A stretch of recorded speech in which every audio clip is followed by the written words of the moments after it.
क्या आप सोच सकते हैं कि कोई शिक्षक जो पिछले 15 या 20 सालों से पूरी निष्ठा के साथ बच्चों को पढ़ा रहा हो, अचानक एक दिन उसकी नौकरी पर तलवार लटक जाए? जी हाँ, तमिलनाडु से एक ऐसी ही बेहद चौंकाने वाली और बड़ी खबर सामने आ रही है।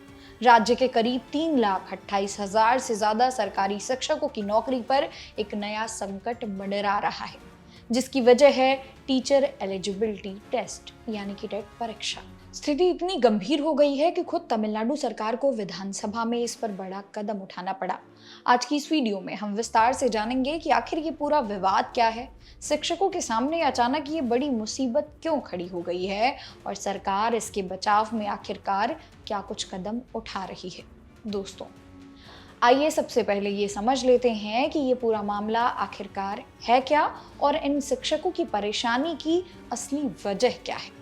हाल ही में तमिलनाडु के स्कूल शिक्षा मंत्री ए राजमोहन ने विधानसभा में एक बेहद महत्वपूर्ण प्रस्ताव पेश किया।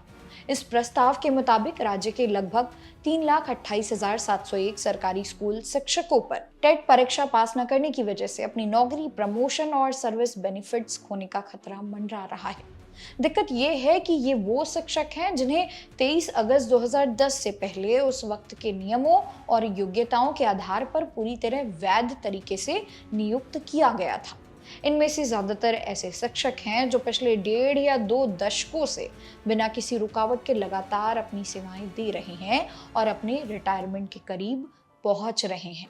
अब सवाल ये उठता है कि इतने सालों बाद अचानक इन अनुभवी शिक्षकों पर परीक्षा पास करने का दबाव क्यों बनाया जा रहा है।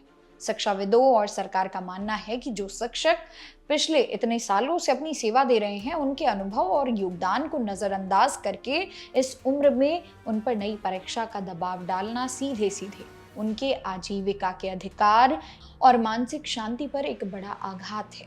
इसी बात को ध्यान में रखते हुए तमिलनाडु सरकार ने विधानसभा में प्रस्ताव पास किया है कि 23 अगस्त 2010 से पहले नियुक्त किए गए इन सभी शिक्षकों को टेट यानी कि टीचर एलिजिबिलिटी टेस्ट से पूरी तरह और हमेशा के लिए फुल्ली एंड परमानेंटली छूट दी जाए, ताकि उनकी नौकरी और भविष्य पूरी तरह सुरक्षित रह सके।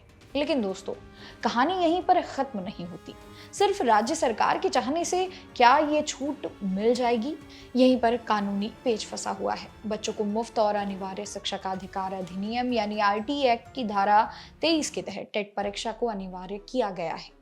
यही वजह है कि तमिलनाडु सरकार अब केंद्र सरकार और national council for teacher education यानी एनसीटीई पर दबाव बना रही है कि इस कानून में जरूरी संशोधन किए जाएं।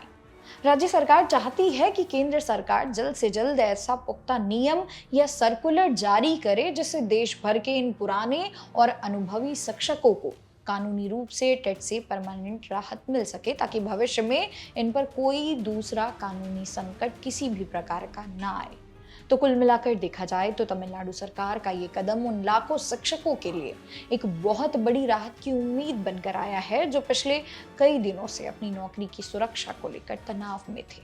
एक तरफ जहां शिक्षा की गुणवत्ता सुधारना जरूरी है, वहीं दूसरी तरफ दशकों से अपनी जिंदगी का अहम हिस्सा शिक्षा को देने वाले शिक्षकों के अनुभव का सम्मान करना भी उतना ही जरूरी है। इस मामले पर आपकी क्या राय है, नीचे कमेंट सेक्शन में जरूर बताइएगा। वीडियो पसंद आई हो तो लाइक और शेयर करें। मेरा नाम है मोनाली पांडे, मिलते हैं अगली वीडियो में।